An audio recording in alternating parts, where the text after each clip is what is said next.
Welcome to Blockspace, a talk series at South by Southwest 2022 about Web3, Tezos, and its role in the global tech and media space. In this session, we will explore how Web3 opens a new world of esports and competitive gaming with amazing speakers from the Misfits gaming group. I'm Jan Albers. I'm the head of gaming partnerships at the Tezos Foundation. And to set the scene, may I ask you, the panelists, to introduce yourself, maybe give a bit of a background of your role at Misfits, and maybe a few touch points you had with the Web3 world, if any, in the past. Maybe you, Lagen, can start it off. Yeah. Hi, I'm Lagen Nash. I'm Chief Revenue Officer here at Misfits Gaming Group. I have been with the company now for 2.5 years. Prior to joining Misfits, I was at Fox Networks Group for 10 years. So primarily on the network side. And when I came to Misfits, Web3 was kind of just taken off. So prior, I hadn't had much experience, but once I took this role, I definitely jumped in head first. And I'm Will Pazos, currently the SVP of Blockburn, which is our new blockchain initiative.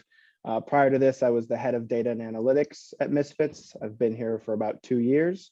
And before that, I had started a Twitch marketing platform to help agencies and brands get the data they need off Twitch. So I've been in esports for close to 7 years almost now.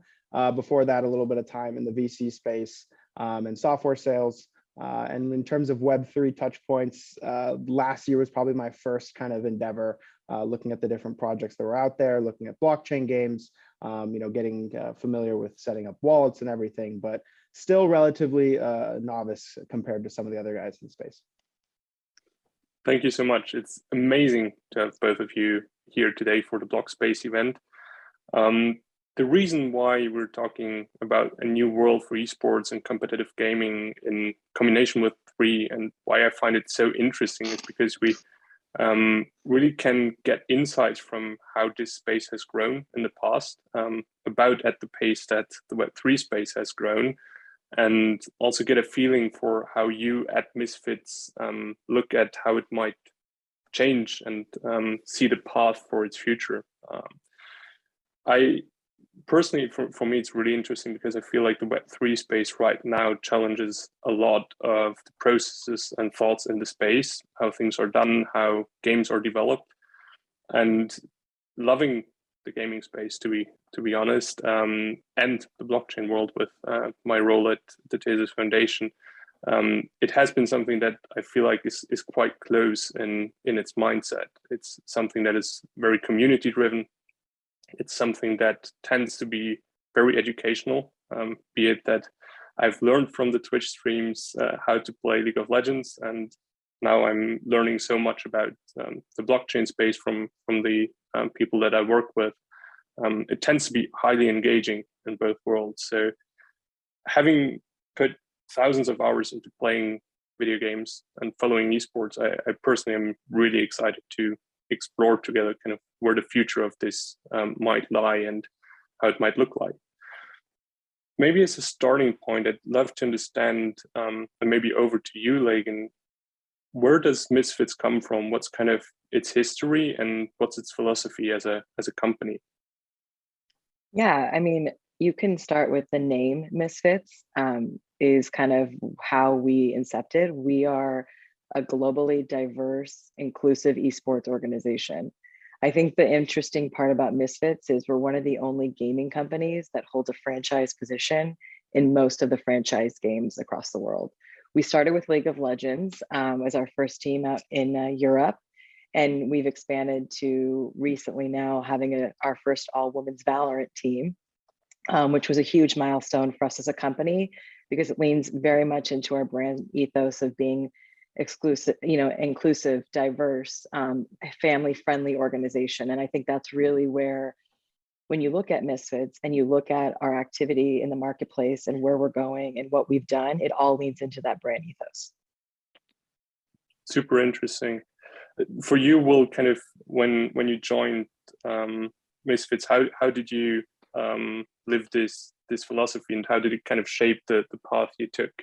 for now? Yeah, I mean, I think it's a lot to what Lagen said. I think the idea here is to speak for those who are unspoken. Within the gaming community, you have a lot of people out in Los Angeles who are referred to as hoodie orgs, and Misfits saw the opportunity to plant a different flag in the ground for a community of gamers who don't necessarily listen to mainstream music and wear the most expensive hoodies and sneakers and everything, but are there to play video games, to connect, to escape reality if they need to. Like, the idea was that Misfits is this haven where people can go who don't necessarily or haven't been able to find a banner that they can fly. And you feel it like when Ben gives speeches and talks to the company, he talks about going after new audiences that are underrepresented, like our Valorant initiative and everything. And it's the same thing with blockchain. The idea is there's an underserved audience, there's a lot of chatter out there. How can we go and do things the right way and speak to people out there who don't have a voice at the moment. Mm-hmm. And I saw you guys thinking about this week. We just celebrated the International Women's Day. You guys also have an initiative that kind of this women's advocacy program, it's called. Could you give an update on its purpose and how it's going right now? Yeah. So when I came to Misfits, one of the first things that I did as a leader at the company was looked around and saw, oh my God, we have so many amazing women. And for an organization to have a lot of women at the top in gaming is very, very uncommon. And so what we did is we originally created a program where we would pair 4 women in the company to be in a pod. And then they would share kind of like, best practices. And it was kind of a great thing to get everyone chatting and connected. But then we saw that there was such a demand from the outside gaming world, outside Misfits, that wanted a part of this. And so we put our heads together and we're like, how can we bring what we're doing internally to promote women in the company externally? So we launched a speaker series where every month we would bring in a speaker from this, it didn't have to be gaming, whether it was sports and entertainment, and we would have one of our executives interview them. And we would put it on YouTube, and it was a tremendous success. And we saw such response from the gaming community that there was a need for this, not only for women, but for men too. And so we launched that last year, and we are ramping up again to kind of put out another series of speakers with women in the gaming community and externally to really highlight all these amazing women in the ecosystem. So it's been a great initiative. And kind of going back to what Will and I just said, I mean, it's at the core of who we are as a company and how we kind of want to lean in moving forward. It's a huge priority for us. And since the very beginning, since we had conversations around kind of like how could the Misfits team build on Tezos, something that I very much noticed was this diverse set of ideas that were floating around. And maybe before looking very directly into your endeavors that you plan to do on Tezos, something that popped up quite early is that you actually have an incubator for gaming esports teams, and now as of yesterday also for teams that build on Tezos. Could you maybe share a few thoughts on how that came to be and what its purpose is? Yeah. I mean, Ben, pre-COVID actually had this idea to launch this incubator because we were getting so many proposals from amazing startup gaming companies. And we said, how can we help these companies get in and get started and get to the next level? So the incubator was created, and it's for companies in the gaming space and now into blockchain where they can apply and get funding to start their company and have built an infrastructure at our headquarters in Boca. So it's really an amazing program, and we're so excited to get started with you guys on it. And yeah, so very, very exciting. And I think it will definitely be something that we might touch on as well in the conversation that we might have on Blockburn, but maybe what's your view on it, Will? Yeah, I was going to say, so there's a couple important things. So there's not a ton of incubators out there that are backed by an esports organization that has the wealth of knowledge and experience in the space that we do. So outside of just investing capital, you have access to marketing teams here, community builders, talent managers, people who have been in the space for 15 years plus. And so when you look for somewhere to launch your company, the reason it's nice to use the Misfits incubator, the Misfits Tezos incubator, is you get access to all of our resources. You're also on the East Coast. There's not a ton of gaming incubators that are based out of Florida. We're very close to Latin America. We're kind of a touch point for a lot of the gaming market down there, of which it's, Brazil is one of the largest gaming markets in the world. And so, I think we're positioned uniquely to serve kind of an underserved market, kind of going back to the Misfits thing, with people who are specifically looking to build in gaming and specifically looking to stay on the East Coast and close to Latin America and Europe, whereas the rest of them would be most likely based out of California. Super interesting. It's definitely a philosophy that was very intriguing in all of the conversations that we had, and I teased it already a bit. One of the larger projects that you're currently tackling, and that you, especially Will, are also leading on, is the Blockburn Project. Could you maybe give us both a rundown why you are doing it and kind of what it is? Yeah, I mean, there's a lot of news has been coming out over the last year and a half around Web3 gaming, blockchain gaming, and what it's going to look like. And I think for us, the idea was, instead of launching into a direct use case or application and claiming that we knew everything, the idea of putting together a launch pad made a lot of sense, to invite game developers who are already familiar with the space and know what they want to do to come in, find backers for their projects, and launch, play to earn or blockchain gaming campaigns to help lift their project from where it is today to fully functioning alpha or beta. And again, for us, it's kind of a perfect fit, because as an esports organization, we can layer on our experience in the gaming space. Partnering with Tezos helps us provide another layer of kind of blockchain support, and we kind of get to sit there and observe and see how Web3 gaming is gonna unfold, without having to make massive assumptions, which we're not sure of. So the Launchpad is set to launch towards the end of July, and the idea is that game developers can come, launch funding campaigns for their projects, find backers that make sense.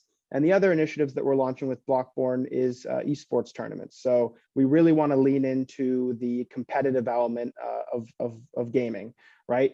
At the end of the day, blockchain gaming is still gaming, right? And so for us, what gets us excited is the prospect that there will be tournaments, there will be ladders to climb, and for us, that's really where our expertise lies. So we're going to be launching a series of tournaments with varying prize pools up to $25,000 throughout the year, to help encourage and support blockchain games that are focused on a competitive first project, versus something that is strictly just out there to kind of emphasize the technology of blockchain. We want to emphasize the game with Web3, and the esports kind of part of Blockburn should hopefully achieve that. And looking at kind of the whole Misfits philosophy, and also your perspective as kind of chief revenue officer, how did this idea come to be in the Misfits world, and what's your perspective on it, Lagen? I think Will touched upon this, in the beginning, but the big thing for us is when we get into new game titles or new ventures like Blockburn, we look at the audience that we want to attract. And if it's an audience that we already don't have kind of in our portfolio, I think us as an organization, as we continue to scale and grow, we're looking to tap into new audiences, and how do we garner that audience and bring them into kind of the Misfits family. And the blockchain gaming is it's not going anywhere. It's here to stay, right? And us as an organization, we want to lean into this from a business perspective, obviously, but also going back to our ethos of, we want to make sure that we create games in the blockchain world that are safe, regulated, right? That we're bringing in content creators and garnishing them as new talent and things like that. So it is a really interesting space for us. I think, as partnering with Tezos and having Will at the helm, it's going to be an ongoing learning process to kind of how we continue to scale and where we go with this. But I think the strategy we have coming out of the gate is going to be awesome for the gaming community, and really kind of put our stake in the ground in terms of how Misfits wants to enter kind of this whole universe that is blowing up and getting so much bigger every day. Mm-hmm. And looking at kind of the different aspects since Misfits as an organization is such a diverse organization, how do you feel like these things come together? Maybe to both of you, like the esports angle and you have the incubator angle. It seems really a diverse set of things that you guys do. How do you feel these come together on Blockburn? In terms of how they come together in Blockburn, it's the same concept. We ultimately, what we do at Misfits is we find a gaming community, we build the structures around them, we sign professional talent, we build marketing teams, and so it's not different when it comes to blockchain gaming. The difference this time around is it's still a growing space and it's very young. And so instead of coming in and finding domain experts and claiming we have all the answers, the idea is come in soft, build the launch pad, provide the infrastructure for tournaments, the things that we know how to do best, and really listen. I think that's kind of the ideology here. But I mean, it's the same concept in terms of who we're attracting. And blockchain gamers at the moment are taking a lot of heat. And a lot of the ones that I've spoken to have been in the space for, since 2016, CryptoKitties, they've been there since kind of day one. And they're also unheard. And so, we want to plant the flag for those who they don't need to listen to the mainstream narrative. They're not interested in JPEGs. They're here for, I want real implementation. I want real ownership. I love the technology underneath everything. And, I need a safe haven for that. So it kind of ties into exactly what, we've been looking for in terms of Misfits. It's underserved communities who don't have a voice. And we're here to kind of provide the tools and the infrastructure. Mm-hmm. Mm-hmm. Do you see a difference between and it feels almost absurd to say that, but traditional esports and gaming space and the blockchain space? Do you observe a difference there? I think you have the same core audience, which is very passionate and opinionated people. I think you're going to get that in gaming. You get the same thing in crypto. You have people who are sitting there playing games and pour their heart and soul into these experiences. And so be it, people who are early to the crypto space or people who are early to esports, they know a lot about their domain and they want to make sure that the people coming into the space aren't bad actors and they're willing to suss it out. And so it's important to be, as cheesy as the word is, authentic, and well-read. And so, with Blockburn, a lot of what we're trying to do is find people who already exist in the space, like Kukai, like Snickerdoodle, like Gift.games with Job, who's speaking later today, and really understand, what are you guys looking for, and what can we do differently. But yeah, in terms of blockchain gaming and esports, I think at the core, you have people who love video games and don't want people to hurt their baby. And competition isn't mutually exclusive, right? You can have competition in both spaces. With blockchain, you have digital ownership of goods, and if the idea is that you want an even playing field with game, that's fine. Cosmetic NFTs and assets are always available. At the end of the day, you can build a game where it doesn't matter how big your wallet is. It's an even playing field, and we're excited and trying to promote those types of games. For us, we don't want someone to come in who has an unfair advantage, at least not in the competitive aspect. Mm-hmm. Do you feel like this will differ looking at maybe kind of like the teams that you typically have, like the League of Legends team, the Call of Duty team? They're coming from an esports angle, right? And looking at Blockburn, maybe correct me if I'm wrong, it looks like it does cater kind of both the more casual players and the esports focused players. Do you feel like there will be a difference in that regard and how these projects pan out and between maybe how the games are built? Yeah, I think for now. Go ahead, Will. Go ahead, Lagen. Go ahead. No, go ahead. I was gonna say, yeah. I mean, for us, we have it set up where we have a professional team and coaches and staff and everything for them, and we almost have a different section that handles kind of the more community side of that game. I think the lines will be blurred, especially now. You don't have a ton of AAA type titles that are in blockchain gaming at the moment, so. At the start, it will be kind of more community focused and building out, guilds in our Discord and providing resources for them. But as the esports market and as blockchain games mature, we want to be there and be ready to start to implement some of those the structures we have today with our League of Legends team. But for now, yeah, I see more of a focus on community and backing the casual gamer as blockchain gaming evolves to have more of a competitive scene. Yeah, and I think exactly what Will said. I mean, the way I look at this too is in the beginning, it's all about education, right? We have to educate this community on how we get to the end goal of what Will just talked about. So for me, the most important part in the beginning is the content we produce, the creators we bring in, the community we're building, like Will alluded to. I think that's how we're going to get to the next level and kind of bring that competitive scene into this world. Mm-hmm. Mm-hmm. Kind of looking back over the past 5 to 10 years, do you feel like there was a moment in the esports world where things really like this changed a lot? And then kind of looking forwards, do you feel like there will be such a moment for the world that you're building with Blockburn? I don't know if you're specifically hinting at something, but I know that, for example, like the CSGO marketplace, there, digital ownership and having, authority over, what you earn in video games and in these worlds has been there, and it's kind of continuing to grow. And so with blockchain, it feels like a natural iteration or a natural progression for what people want out of their video game experience. I just think that the first implementation of everything wasn't the best, and so you have a little hesitation. But in terms of what people were looking for in gaming and how people are building their careers on it and creating content and monetizing themselves in different ways, this is kind of the next step for that. And so we move, looking in the next 5 to 10 years with Blockburn, I think that's the idea: is how do we give people the tools to to go and make your livelihood in video games. And I think one of the cool things to point out that blockchain offers that traditional gaming doesn't is right now, if you're a kid and you're looking to make your livelihood in gaming, your options really outside of working in the gaming field is be a streamer or be a pro player. And those are two very tough spaces to get into, right? It's a limited opportunity. But with blockchain gaming, you don't necessarily have to go public on camera and be a personality, or dedicate your life to grinding 15 hours a day on the competitive ladder.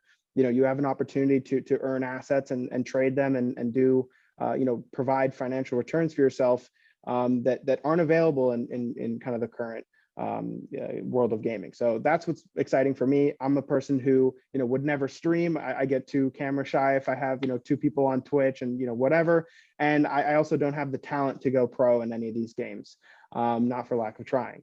But with blockchain games, if I'm savvy enough and I know the community and I'm embedded in this game, just by virtue of loving the game and being part of the universe, I have an opportunity to pay my rent. And that's one facet of blockchain gaming, but I think it cannot be overlooked. And to me, it's the big selling point for what the future could look like for people who love video games. Yeah, I mean, I think if you look back at, let's just take esports first, right, in the gaming world. I mean, I think the pandemic put it on a rocket ship about 5 years ahead of where it was going to be in terms of everything that surrounds it, right? And I mean, you look at Misfits and us as an organization, we essentially in the past year have built out 2 verticals of the business. We've got the esports side and we have the gaming side, which is our, our content creators and our streamers. And I think as we look forward to kind of how this morphs while we're on this rocket ship, I think blockchain gaming is the next thing that we have to get into to allow gamers, like Will alluded to have to be able to participate in this ecosystem and not have to be, the best streamer or the best gamer in the world and still make a living, right? So it's a really fascinating time. I mean, we look at the gaming industry and even, in our past year, we've brought in the 4th largest media conglomerate company in the US. Scripps is a big investor.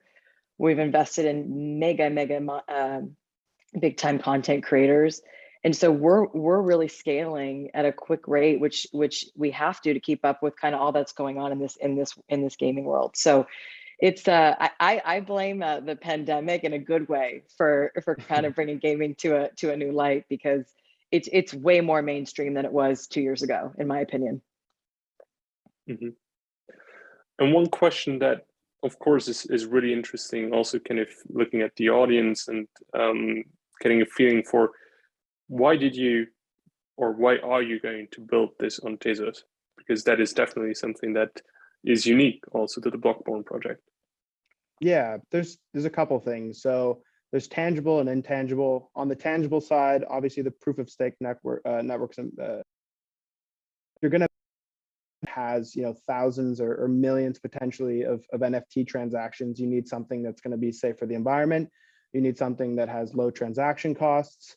You need something that you can assure yourself that I'm going to go build this project, and tomorrow I'm not going to wake up and the blockchain's been forked and I need to upgrade my code or whatever. So it ticks a lot of boxes on the tangible side. On the intangible side, for example, we started our Twitter yesterday for Blockburn, at Blockburn if you want to follow it. And we immediately got just an outpouring of love for people with .tez domain handles. So like you can feel the community, and we were talking about it the other day. It's baked into the white paper when the Brightman started Tezos. The idea is that the ownership should be in the hands of the people who secure the network. And so it's a very similar feeling to when we go into a new game and for example, Rocket League or Valorant or whatever, and we get this outpouring of love for people who are like, thank you, we're here, we're happy that you're here to build with us. We want, this kind of industry or space to progress. And we felt the same thing with Tezos, super open source, super just amazing community in terms of the response we've gotten in the last 24 hours. So it ticked a lot of those boxes. But for us, ultimately, on the business side, it's if we're going to build games, there's going to be a ridiculous amount of transactions, and transaction cost needs to be low. That's kind of the big one. Maybe kind of looking at it from a different perspective of saying, okay, do we want to take this leap of faith to some degree, right? Going into Web3 and then building on Tezos from again, the chief revenue officer perspective. When you looked at this project, what was kind of like the main points that you said, yes, this is a really good fit for us?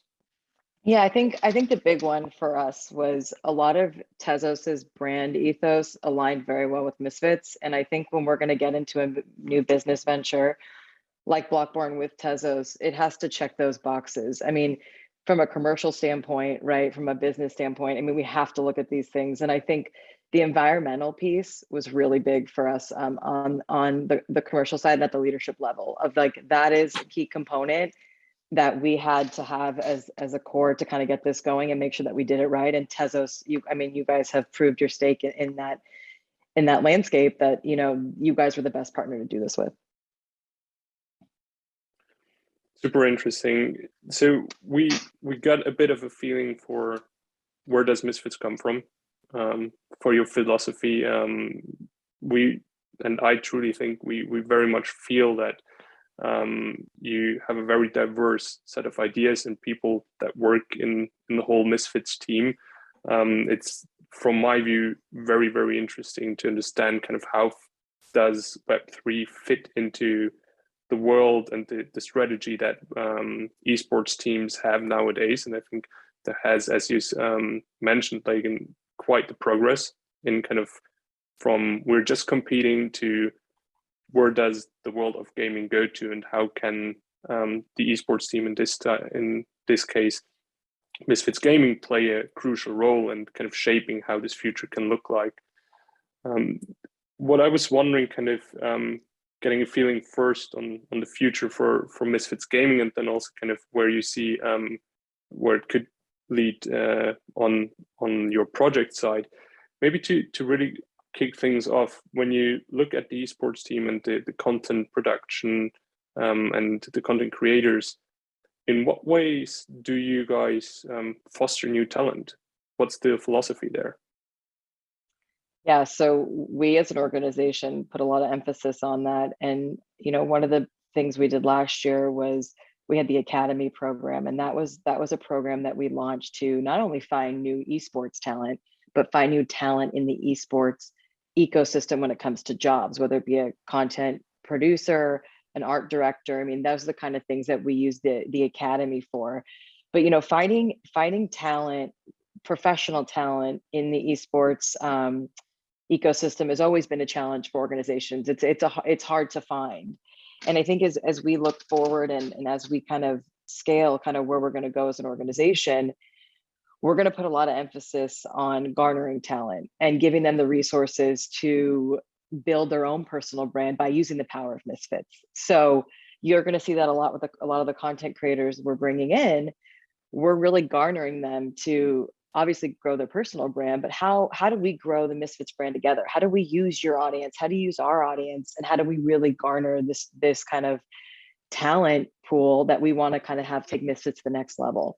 I think the gaming ecosystem, you know, from the professional side to the content creators, is really starting to take its shape in how those two worlds collide, right? And so we're building the business now to focus on talent, but on both sides. So before it was primarily recruiting and figuring out who's the best player, and now we're looking at like, okay, who is a streamer playing, you know, Rocket League that's not really professional but has an amazing audience and has a, you know, great personality and fits the Misfits brand. How do we bring them on board? How do we shape them? How do we build them? So it's a huge focus for us, and honestly, it's going to define the success of Misfits moving forward, is kind of the talent and how we curate them.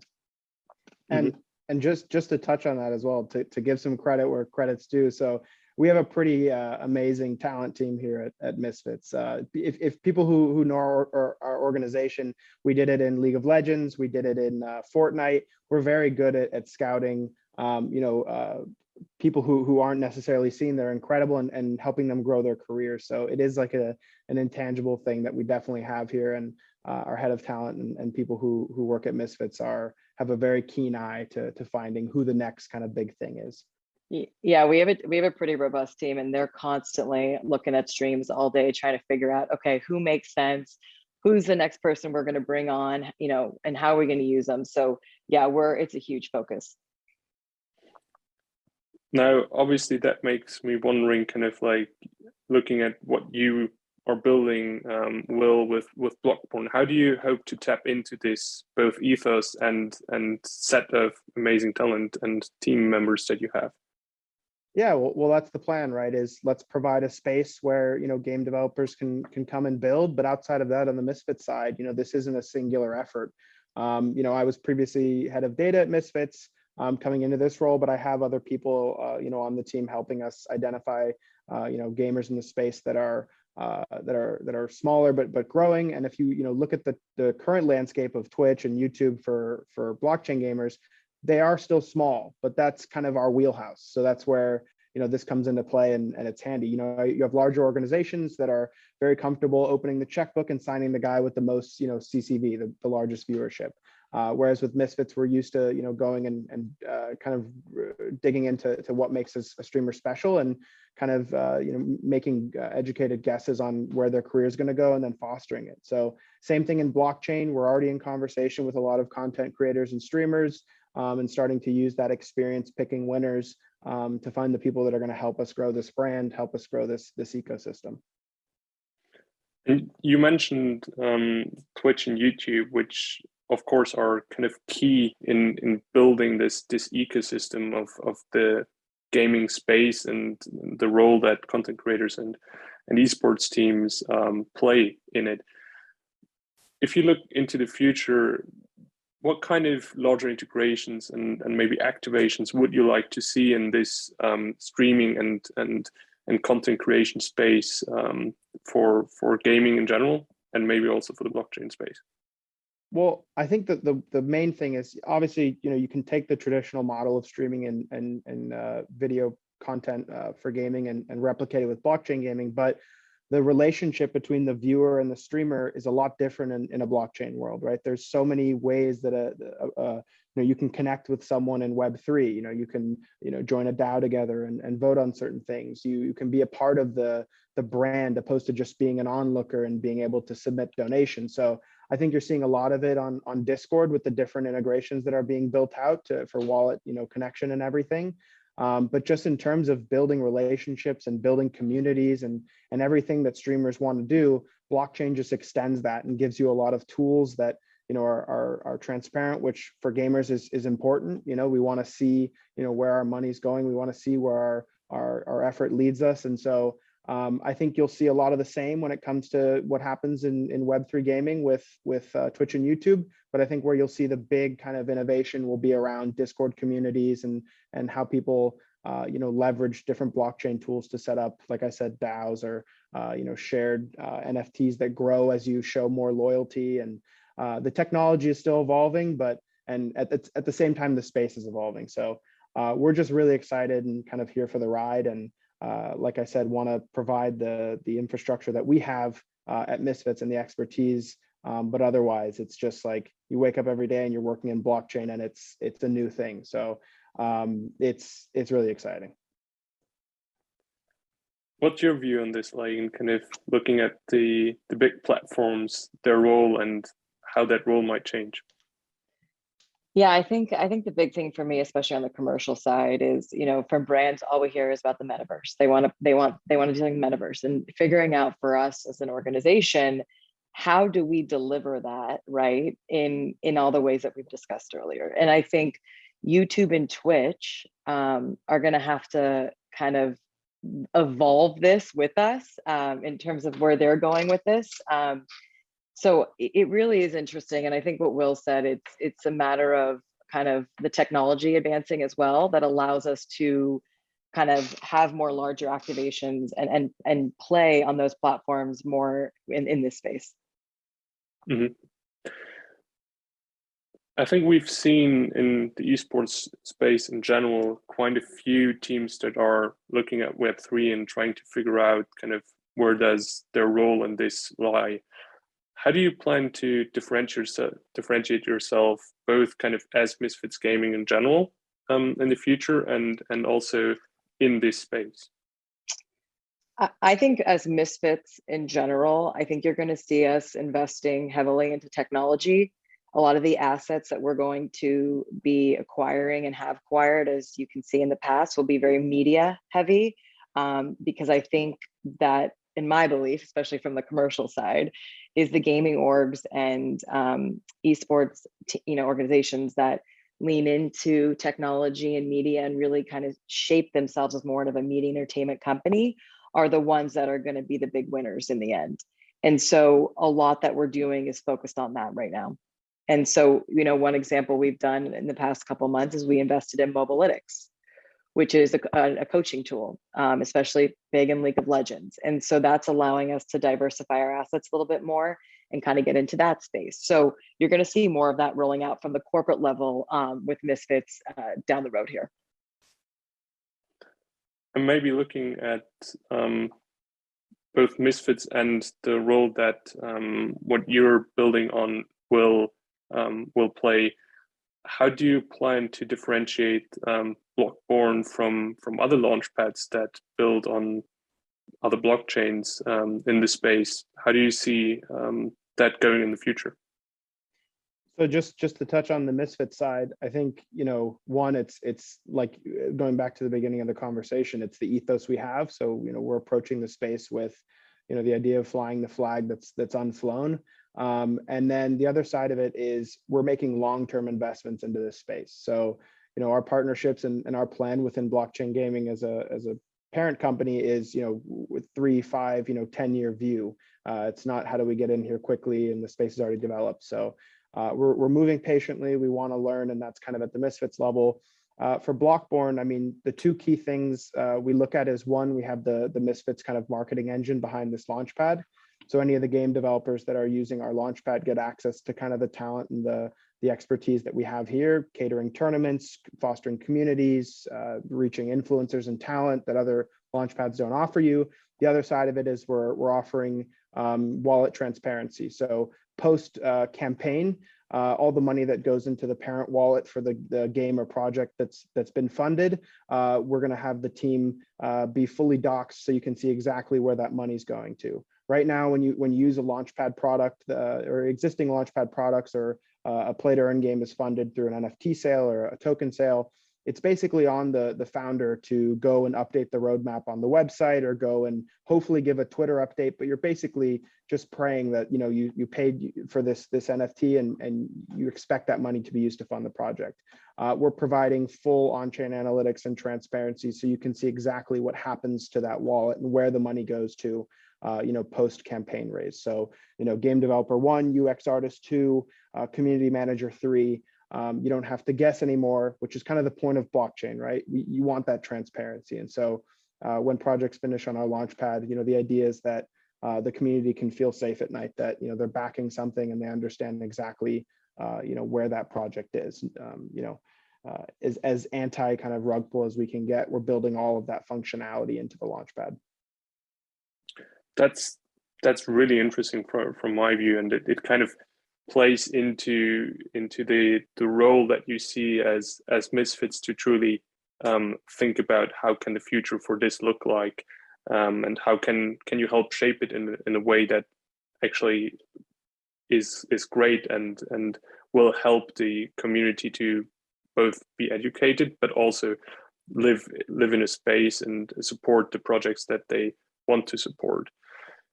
Now, opening it up a bit in general, when we are looking at this year and maybe the year after, what can we expect to see from Misfits that you can already share that we might not have touched on, or that in general people should be aware of?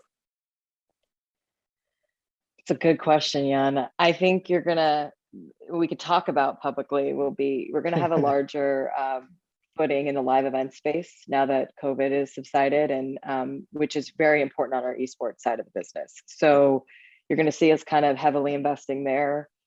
Like I talked about earlier, big investment into content creators. We constantly, I can't talk about what our next franchise position will be, but we're constantly looking at what game and title makes the most sense to go into from the esports side. Because although we are getting, heavily into the gaming side, the esports side is the core of who we are. That's how we started. That's the core of our business. And so that is a side that we continue to evolve and put a lot of emphasis on.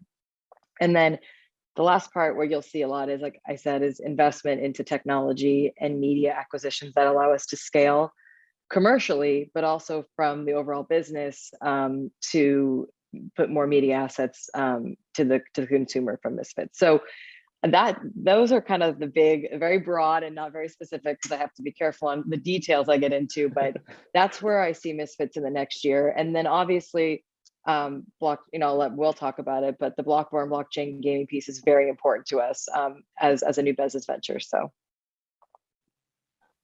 yeah, so in terms of what you can expect from Blockburn this year, to summarize it into 3 words, it's learn, support, build. The idea is to come in, to understand the ecosystem, get as familiar as we can. We're not here to step on a lot of toes and start screaming yet. We want to understand, what's out there, how we can help, where we can kind of intervene and make people's lives easier, and just support builders that want to do things right. We have multiple tournaments coming out. Like I said, we have $50,000 in prize pool committed this year for blockchain gaming tournaments and different events. So that's exciting. We want to foster the network there. And then we're putting out a whole series of content. We have the incubator to invest directly in projects, and then the launchpad, which is kind of our main project that we're working on right now, and we hope to have live here pretty soon. But in terms of our white paper roadmap and all that stuff on the Blockburn side, we're looking to have that ready on April 1st. So if people want to find out more information, they can go there. Well, that sounds like an awesome call out for every developer out there. April 1st, definitely something to put on everyone's calendar. I have to say that learn, support, build is actually a really nice ethos that both I feel like many in the Tezos ecosystem actually live, and that I truly hope that we can only foster to be lived in the future as well.